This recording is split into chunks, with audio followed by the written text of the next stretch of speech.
বাড়িতে ছিল, আমার ভাবি আমাকে রিং করেছে, মাস্টারকে কলেজ মোড়ে বাজার যাচ্ছিল, গুলি করে দিয়েছে রে।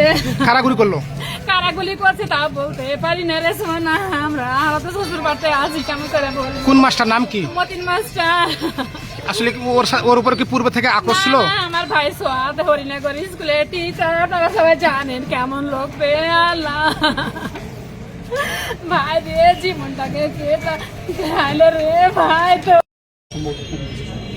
এখন এলাকার আইন শৃঙ্খলা এখন কেন? কয়জন মারা গেছে? আহত কয়জন আর নিহত কয়জন এটা একটু বলুন। 2 জন মারা গেছে আর আহত 1 জন। বোমা এবং গুলিতে আহত কয়জন? না, আমি দেখলাম, আমার কাছে মনে হলো যে আমরা একটা চাইনিজ কোরআনের মতো পাই না, সম্ভবত এটাতে খুব দিচ্ছে। আর বাকিটা আমরা দেখতেছি আসলে কী কারণে। এখন তো সুরক্ষা আমরা করি না, তারপরে দেখে বোঝা যাবে আসলে, বা মনে করছি বোঝা যাবে। জি, থ্যাংক ইউ। খবর পাই ওই স্পটে চলে গেছি, স্পটে থেকে তারপরে এখানে আসছি। আমি যেটা দেখছি যে যারা মারা গিয়েছেন সালাম সাহেব এবং মতিন সাহেব, ওনারা সম্ভবত 4 জন একটা জায়গায় বসেছিল রাস্তার পাশে, অন্ধকারে বসে হয়তো গল্প করতেছিল। ওই সময় অন্ধকারে অন্তর্কিত কিছু দুর্বৃত্ত এসে হামলা করে এবং এদের এই হামলায় সালাম সাহেব ওইখানে মারা যায়।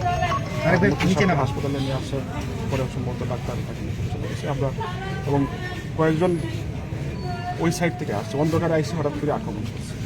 আমরা কি কারণ কি কোনো জানা যাচ্ছে? আমরা যখন একটা ভিলেজ পলিটিক্স দীর্ঘদিন ধরে আমরা এটা তদন্ত করে দেখছি আসলে কি কারণে এই ঘটনাটা ঘটলো, কারণ এলাকার পরিস্থিতি শান্ত, সবকিছু ভালো, আমরা তদন্ত করে দেখছি।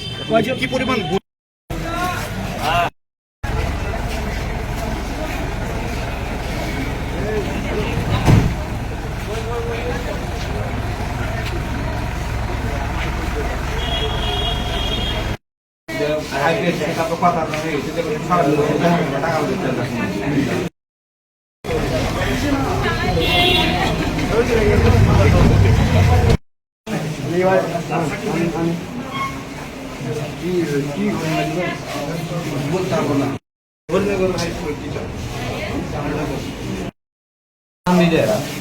যেটা উপজেলা